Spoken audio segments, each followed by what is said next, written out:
நல்ல சமாதானத்தை கொடுக்க இந்த இயேசு கிறிஸ்து நல்லவரா இருக்கிறார். அதனால இந்த சத்தத்தை கேட்கிறவங்க எல்லாருக்கும் நான் சொல்றேன், உங்க வாழ்க்கையில் இருக்கிற எல்லா பாவங்களை மாற்ற இந்த இயேசுவால மட்டும்தான் முடியும்.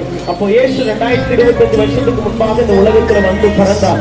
ஏன் பிறந்தார் அப்படின்னு சொன்னா, நம்ம முன்னாடி சொன்ன மாதிரி பாவங்களை மாற்றுவதற்காக. இரண்டாவது, எல்லாருடைய துக்கங்களை மாற்றும்படி, எல்லாருக்கும் நன்மை செய்வதற்காக இயேசு கிறிஸ்து உலகத்துல வந்து பிறந்தார். அதுதான் இந்த நாளில் நாங்க சொல்றோம். எல்லா தெருக்களுக்கும் இயேசு ஏன் பிறந்த வருஷம் இருக்கிறோம்.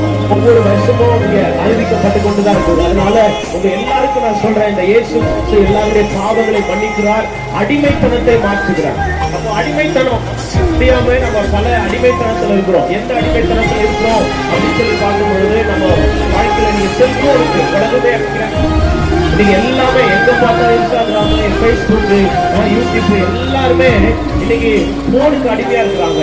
இன்னைக்கு நிறைய பேர் சின்ன சின்ன பிள்ளைங்க நிறைய கேமுக்கு அடிமையா இருக்காங்க.